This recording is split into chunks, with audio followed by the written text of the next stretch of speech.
जिस शख्स की खामोशी फ़ायदा नहीं देती उसकी तकरीर भी फ़ायदा नहीं देती। तकरीर कितनी ही मुनज़्ज़म, मुरत्तब, सुलझी हुई और दलाइल के साथ मुरस्सा क्यों ना हो, लेकिन अगर वो दिल से वो लफ्ज़ नहीं निकल रहे तो वो कानों को तो लज्जत देंगे, दिल पे दस्तक नहीं देंगे। और अगर बात अंदर से निकल रही है तो अशहदु बिलाल इंदल्लाहि अशहद, मेरे हुजूर अलैहिस्सलाम ने फरमाया बिलाल का असहद भी अल्लाह के यहाँ अशहद ही माना जाता है।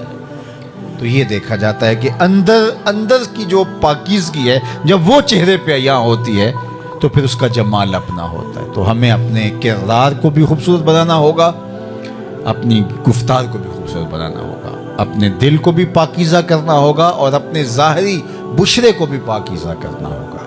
फिर देखना कि तुम्हारे अमल से, रवैये से किस कदर लोग करीब आते हैं। इमाम मोहम्मद बिन हसन शेबानी बहुत बड़े बुजुर्ग गुजरे हैं और इमाम आज़म अबू हनीफा अलैहिर्रहमा के शागिर्द थे, बहुत खूब और तकवा के भी ऊंचे मयार पे फाइजुल मराम थे। बसरे में तशरीफ़ लाए तो ईसाई आपसे मुनाजरे के लिए तैयार बैठे थे और कह रहे थे मुसलमानों का इमाम आए तोड़ के रख देंगे, सवालात का जवाब नहीं दे पाएगा, हम बखी उधेड़ के रख देंगे। इमाम मोहम्मद जब तशरीफ़ लाए तो नूरानी इमामा, खूबसूरत चेहरा, स्याह दाढ़ी का हाला, जिस्म के ऊपर नूरानी जुब्बा, जो ही तशरीफ़ लाए तो वो जो मुनाजिर आया था मुनाजरा करने के लिए, जब उसने इमाम मोहम्मद के चमकते हुए चेहरे को देखा तो उसके लबों पे कलेमा जारी हो गया।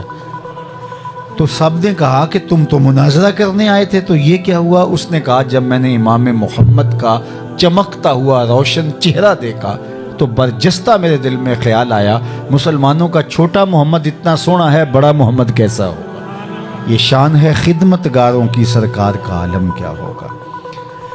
तो यार हम इतने सोने हो जाएं कि हमें देख के लोग मुस्तफ़ा पे दरूद पढ़ें कि जब ये हुजूर के ग़ुलाम इस किरदार के मालिक है तो आका की शान क्या होगी। लेकिन अगर हमारा किरदार लोगों को इस्लाम के रास्ते से हटा दे कि ये मुसलमान हुआ करते हैं तो हम रहे ऐसी मुसलमानी से, तो फिर हम देखें कि हम कहाँ खड़े हैं। इसलिए आज मसला यह है कि मुसलमानों को पहले मुसलमान बनने की ज़रूरत है।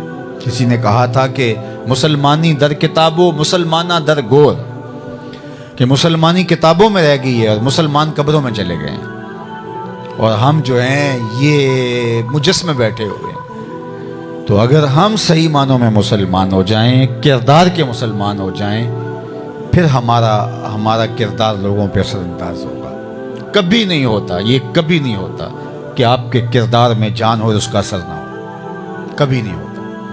आप उतर जाएंगे लोगों के दिलों के अंदर, आपकी गुफ्तगू उतर जाएगी। बहुत बड़े आलिम ना सही आपके शिकस्ता टूटे टूटे लफ्ज भी दिलों पे दस्तक देंगे।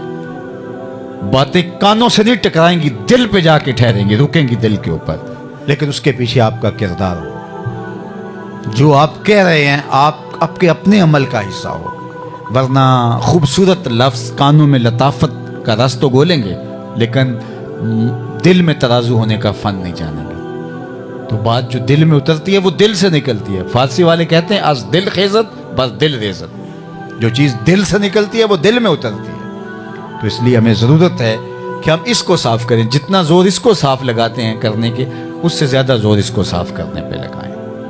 ये इस पर कोई दाग रह भी गया तो गुजर हो जाएगी। बाहु अलैहिर्रहमा ने कहा था दिल काले नालों मुंह काला चंगा, जे को ये रमज पहचाने हो। असल बात यह है कि ये काला नहीं होना चाहिए, इसमें मैल नहीं रहनी चाहिए, इसमें सफाई सुथराई आ जानी चाहिए। फिर टूटे शिकस्ता लफ्ज़ भी असरअंदाज होते हैं और दुनिया बदलती है। ऐसे ही 90 लाख काफिरों को कलमा तौहीद हमारे बुजुर्गों ने नहीं पढ़ाया, उनके किरदार की चमक थी। और आज जितनी तकरीरें हो रही हैं उस ज़माने में तसव्वुर भी नहीं किया जा सकता। हमारे इलेक्ट्रॉनिक मीडिया पे, हमारे सोशल मीडिया पे लाइव तकरीरें, जलसे जितने आज हो रहे हैं, माज़ी में तो इतना कुछ नहीं था।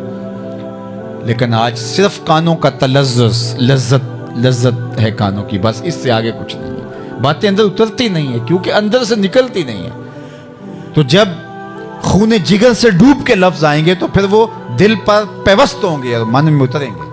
अंदर कुछ होगा कि जो है वो अंदर कुछ उतर रहा है। तो अल्लाह मुझे भी तौफीक दे, आपको भी तौफीक दे कि हम अपने किरदार की तरफ ज़्यादा जोर दें। किरदार सुथरा हो गया तो खैर है। پھر ہماری وجہ سے کوئی بندہ سیدھی راہ پہ آ گیا ٹھیک ہے، نہیں بھی آ گیا تو کوئی بات نہیں، ہم اللہ کے حضور اپنے کردار کی سچائی اور خوبصورتی لے کے پیش ہو جائیں گے۔